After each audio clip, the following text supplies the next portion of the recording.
Notre village s'est encore agrandi. Plus de 1000 personnes y vivent. Depuis que des voyageurs nous ont apporté la roue et le chariot, nos travaux ont été facilités. Les gens ont des métiers, tailleurs de pierre, maçons, forgerons, potiers, mais tout le monde pratique toujours l'agriculture et l'élevage. Il y a maintenant beaucoup de familles. Alors, des disputes, il y en a sans arrêt. Pour arbitrer les crises, un conseil d'hommes expérimentés rend justice et prend les grandes décisions collectives. Uru et Waka étaient deux frères, tous deux descendants de la lignée de Gaïa, une des plus anciennes du village. Waka était l'aîné, il portait l'amulette des chefs de famille. Leur jugement était respecté de tous. Chacun avait maintenant son champ, ses animaux, son logement. Nous avions tous des biens et les problèmes qui étaient venus avec. Posséder, c'est aussi défendre. Les chèvres du fils du tanneur avaient passé la nuit dans les champs du vieux potier. Autant dire qu'une partie de sa récolte était perdue.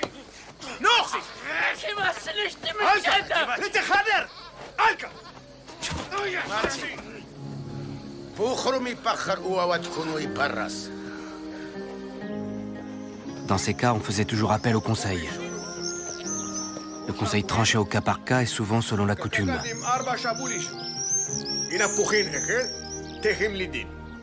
Des échanges de biens réparaient ainsi les offenses mutuelles.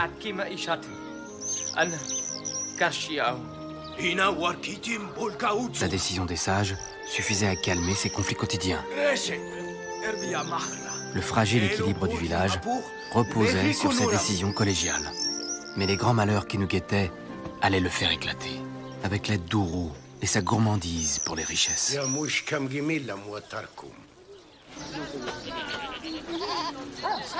J'étais Ike, le fils de Waka, de la lignée de Gaïa. Nous avions des champs et des chèvres, mais mon père était surtout le forgeron du village. Les premiers métaux venaient d'apparaître et leur pouvoir nous fascinait. De la montagne, je ramenais du minerai pour mon père, ceux que l'on trouve à l'état naturel comme le cuivre ou l'or. Il les fondait et les moulait pour en tirer des récipients et de petits outils. Le problème de ces métaux, c'est qu'ils étaient trop fragiles pour retourner la terre.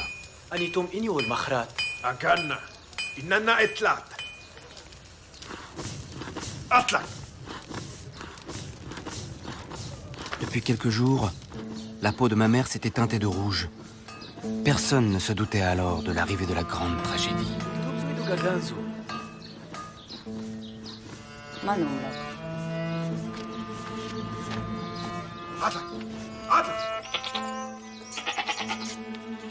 Chaque semaine, on tuait une chèvre pour nourrir la famille.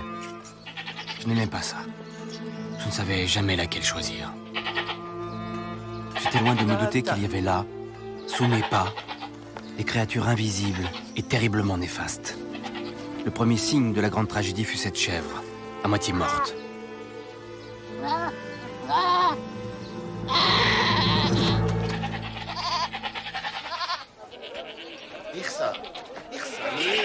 Les microbes, les bactéries, les virus.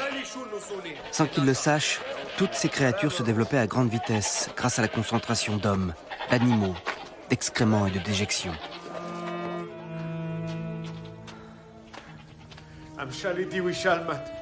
Ma mère était atteinte d'un mal grandissant. Après les plaques rouges sur son corps, elle fut prise de violentes fièvres et de vomissements à répétition. Uru, le frère de mon père, était guérisseur. Il maîtrisait la science des plantes et confectionnait des breuvages et des onguents pour tout le village. On avait toujours eu des maladies parmi les hommes. Mais une nouvelle forme mystérieuse était en train d'apparaître. Plus dangereuse. Plus dévastatrice.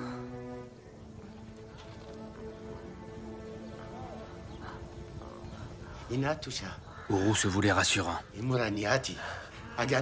il tenait à son prestige et à sa récompense.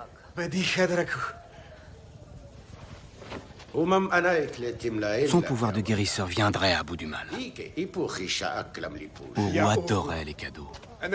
S'il avait pu, il aurait choisi lui-même. Plutôt le grand vase. Il aurait été normal qu'il refuse la récompense de son frère. Mais Uru était trop gourmand. Uru! Uru! Mutera shirka! Khomut! Khomut! Khomut!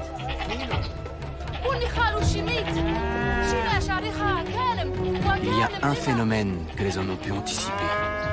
Les cochons, mais aussi les bovins, les ovins sont à l'état sauvage, déjà porteurs de maladies épidémiques.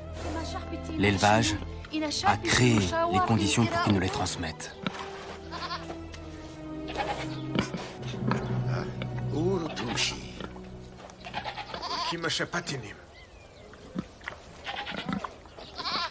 Au début, personne n'a fait le rapprochement. Pas même Uru.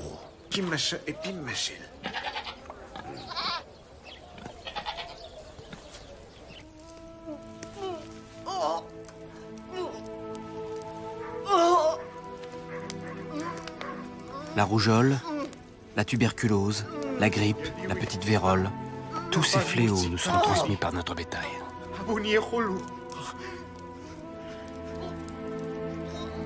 Ma mère s'en allait. Tout son corps n'était plus que souffrance. Son agonie semblait atrocement douloureuse et nous étions impuissants.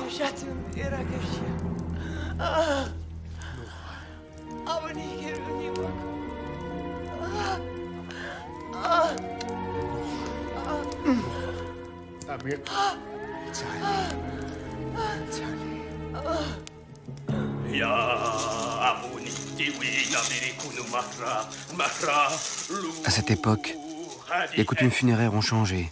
Elles se sont complexifiées. On garde maintenant le corps des défunts dans la maison familiale, signe d'une plus grande importance donnée à chaque lignée. Toute la famille doit donner aux morts, y compris Uru.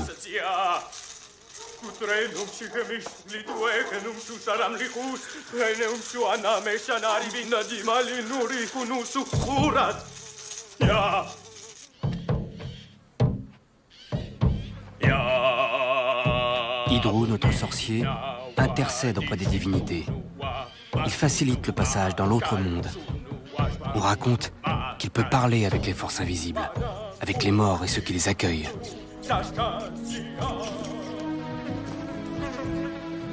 En quelques jours, ce fut une hécatombe. Toute la famille du potier est morte soudainement. Et puis d'autres, et encore d'autres.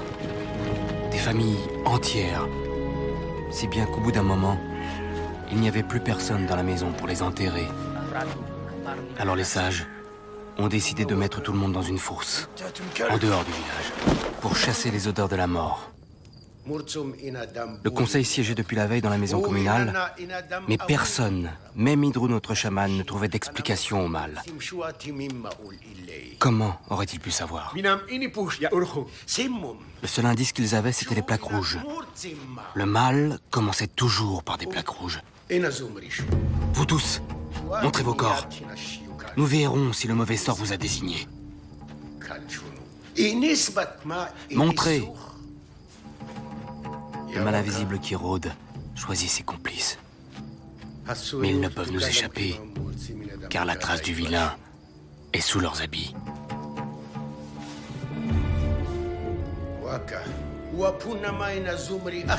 Ceux qui avaient ces traces étaient maudits.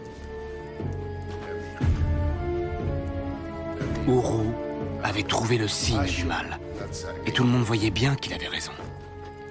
En quelques mots bien choisis, Uru s'est imposé comme le seul capable d'arrêter le fléau. Il fallait écouter ses paroles et obéir à ses ordres. C'était une malédiction. Tous ceux qui portaient le signe du vilain devaient quitter le village. Même son frère devait partir.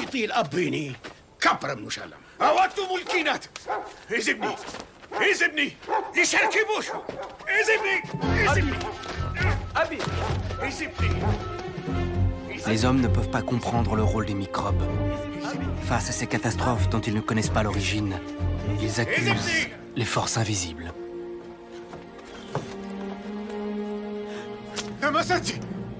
En quelques instants, Uru vient d'inventer une nouvelle forme de pouvoir, celle du chef.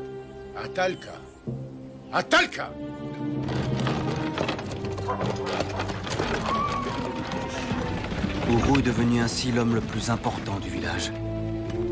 Celui qui décide tout seul pour tous les autres. Il devenait l'unique héritier de la lignée de Gaïa. Qui mieux qu'Hydrou pouvait dire combien la vision du chef était juste? Il fallait chasser le mal. Le chef avait raison, il savait où était le mal.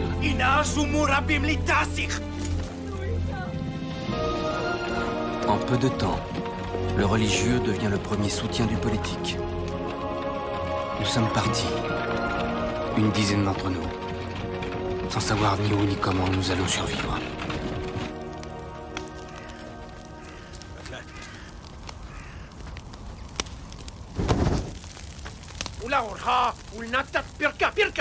Le feu éloigne les mauvais esprits. Sans le savoir, Uru a pris là une mesure salutaire.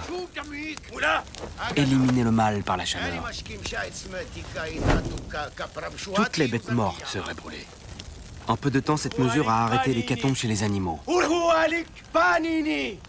Merci, Uru de la lignée de Gaïa.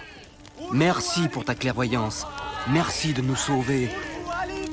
Enfin, il reconnaissait son pouvoir, son intelligence, sa justesse.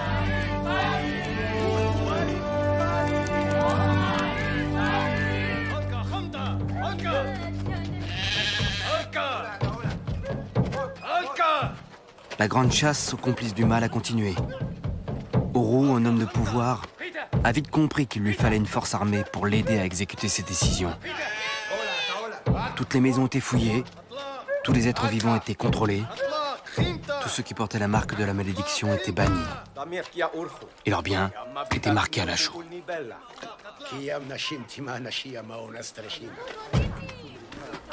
Quand un chef prend de bonnes décisions pour la communauté, ceux qui en bénéficient le remercient par des présents. Et ainsi Uru devient plus riche. Et l'on commence à lui manifester des marques de respect. Son orgueil allait bientôt le faire basculer. Notre groupe errait, sans but. On n'avait plus d'espoir. Les nôtres mouraient les uns après les autres.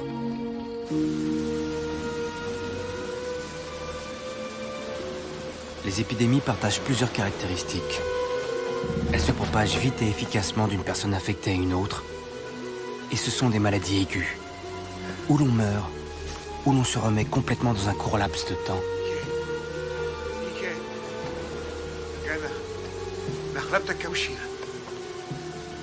Et peu à peu, le mal quittait nos corps. Nous étions sauvés.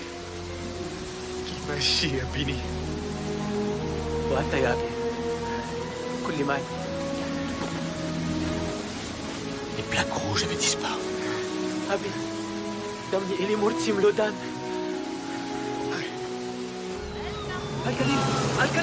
Seuls 3 d'entre nous avaient survécu.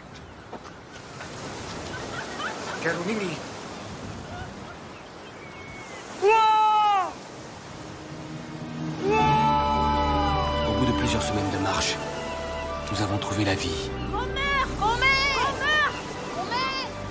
Mais qui étaient ces gens?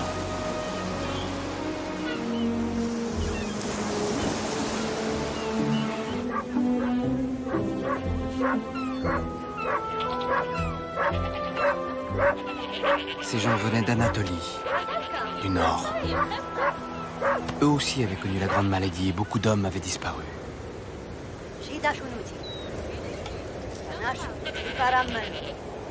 Toutes ces femmes sans hommes nous ont accueillis avec une grande générosité.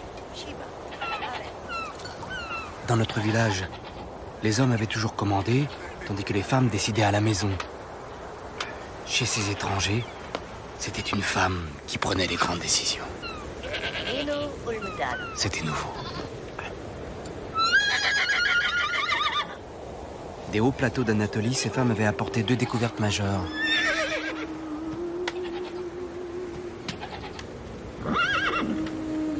Le cheval, cet animal fougueux, farouche et indomptable, était là, devant mes yeux, docile et calme tel un agneau de lait. Elle ne l'avait pas apprivoisé uniquement pour sa viande. Cette femme me donnait le vertige. Elle faisait naître en moi un sentiment que je n'avais jamais éprouvé. Envie de chanter, de danser, de la serrer dans mes bras. Envie de prendre sa bouche et d'y coller la mienne.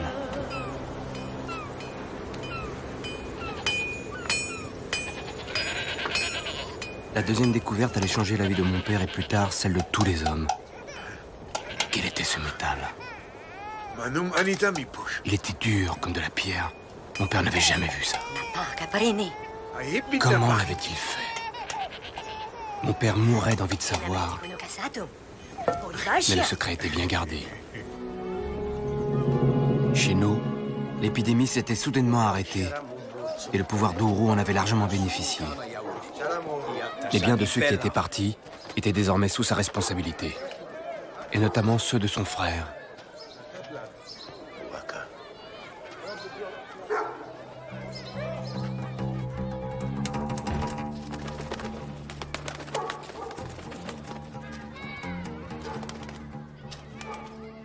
Mais à qui servait-il désormais dans ces maisons vides? Uru eut d'abord l'idée de récupérer la récompense que mon père lui avait faite. Celui-là et celui-ci. Tout compte fait, c'est ce vase qu'il voulait.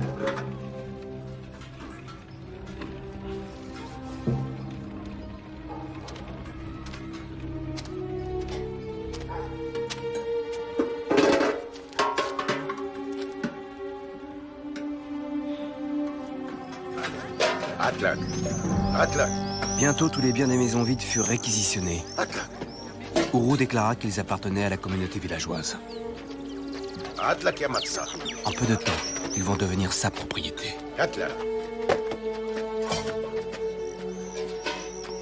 Tout cela pour lui tout seul? Non, non, cela ne plaisait pas à Hydro. Le chaman devait être un véritable allié. Il serait récompensé pour sa fidélité. Bientôt, le chef va distribuer une partie de ses richesses à ses partisans. Il va créer une élite, une classe sociale au-dessus des autres.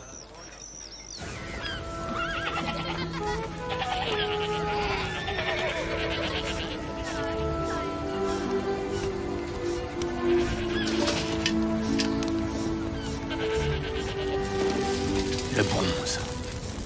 Ce métal prodigieux. Les forgerons d'Anatolie ne voulaient pas lui transmettre leurs secrets. Mais la femme tatouée avait le pouvoir et une grande tendresse pour mon père. Du cuivre, de l'étain, mélangés dans un même bain. C'était simple, mais il fallait avoir eu l'idée. Le bronze permet de faire des outils beaucoup plus résistants et performants. Il va encore accroître la productivité des sociétés agricoles. Mais le bronze permet aussi de façonner de nouvelles armes, beaucoup plus résistantes.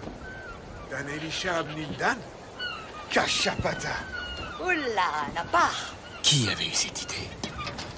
Combien de mélanges avaient été essayés avant que celui-ci ne soit trouvé?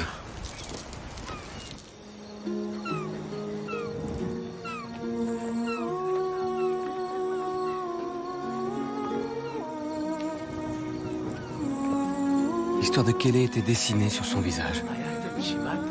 Je découvrais jour après jour une femme sensuelle, fière, et qui avait de la nature un don, celui de susciter l'amour des autres. Partout où elle allait, tout ce qu'elle regardait était conquis.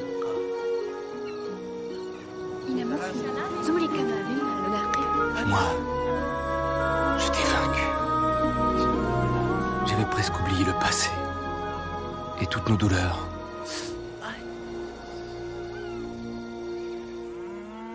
Au village, tout avait changé. Le pouvoir avait déformé Uru.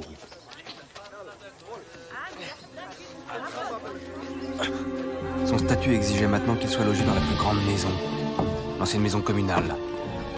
Il avait ordonné que soient disposées partout des statues à l'effigie de Gaïa. Uru n'était plus un homme comme les autres. Il ne travaillait plus au champ, n'élevait plus d'animaux. Son rôle de chef ne lui permettait plus de s'abaisser à ses tâches. Alors il était normal qu'il soit entretenu par ceux qu'il dirigeait. Ainsi chacun fut-il prié d'apporter sa contribution au chef, une sorte d'impôt. Une pratique qui ne va pas plaire à tout le monde. On finira tous par l'accepter. Une nouvelle forme d'organisation du pouvoir est née, la chefferie. Ourou est entretenu par l'effort de tous. Une partie du fruit du travail des villageois est remise au chef, qui à son tour en fait profiter sa classe dirigeante. Et parmi les proches du chef s'installe une hiérarchie, des convoitises et une lutte pour le pouvoir.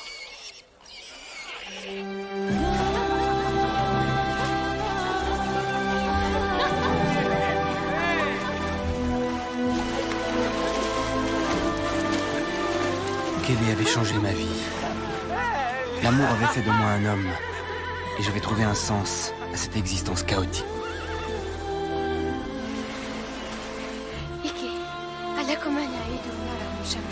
Léo? Elle m'avait aussi fait découvrir la vitesse, la fougue et l'ardeur du cheval au galop. Cet animal prodigieux va transformer notre perception des distances. Mais curieusement, à cette époque, personne n'a encore essayé de le monter. Il faudra attendre 2000 ans avant que ne soit inventée l'équitation.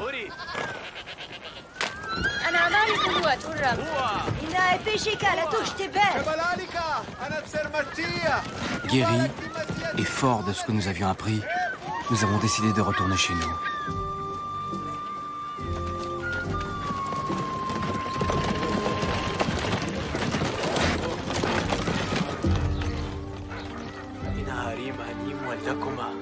C'est là que je suis né. C'est là que mon père est né. C'est là que je veux vivre avec toi. Junta, kaltapini l'umur. Hua, hua, hua, hua. Enahud libiya amakar wadaku. Enahud libiya amakar wadaku. Le mécontentement grondait dans la population.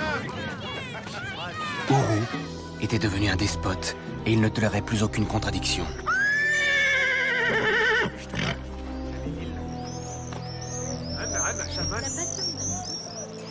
Ourou et Hydrou n'avaient pas prévu notre retour. Mon père avait été un des hommes les plus estimés et surtout il était l'aîné de la lignée de Gaïa.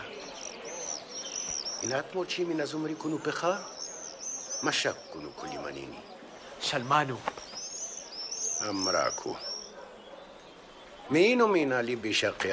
Tout de suite, il voulut savoir quel présent son frère lui rapportait de son lointain voyage. Des pierres?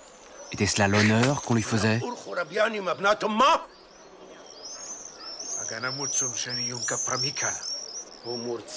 Où étaient les richesses? Comment comptions-nous le récompenser pour son génie sans limite?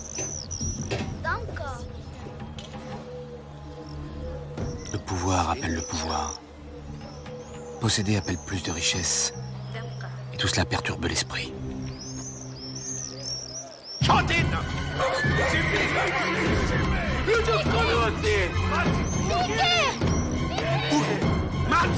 Hydrou se rendait compte que son chef allait trop loin.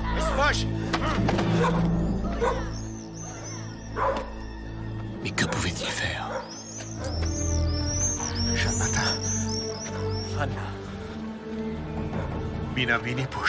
Il m'a pris ma raison de vivre. Et la force est avec moi. Le bronze me rendrait qu'elle est.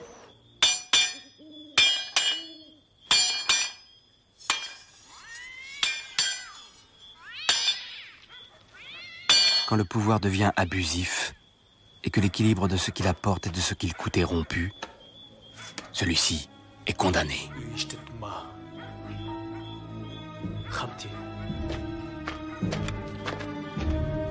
Quand le pouvoir de décision se concentre sur un seul homme et qu'il n'entend plus les cris de ses semblables, celui-ci est condamné. Ourou était allé trop loin. Ourou était condamné.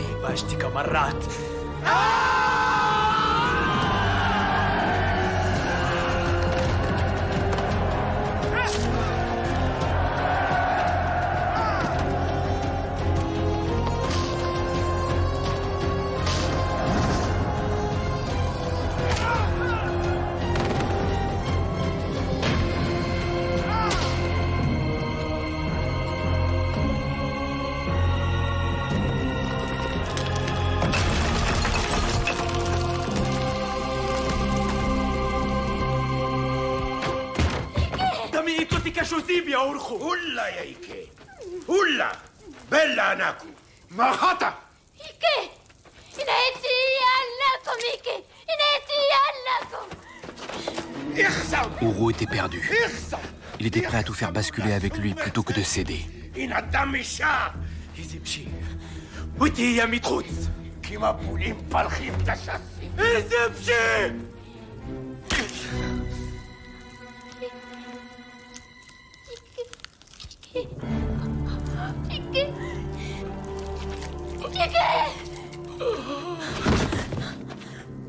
Hydro le chaman avait trahi. Le goût de la propriété, le plaisir d'exercer le pouvoir, la peur de le perdre, toutes ces facettes ont forgé la vanité de l'homme. Et sa vanité est son propre bûcher.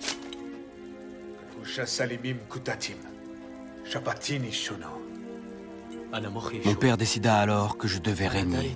C'était à moi de guider notre peuple dans le monde nouveau qui s'ouvrait à nos yeux. Kelly et moi essayerons d'en être dignes.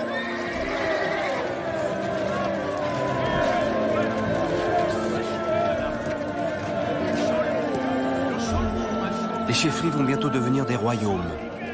Les monarques éclairés comprendront que leur pouvoir repose sur la prospérité de leur peuple. Qu'il faut redistribuer les richesses au lieu de les accaparer. Mais pour avoir plus de richesses sans les prendre aux siens, il faut aller en chercher ailleurs. Ainsi seront inventées les guerres.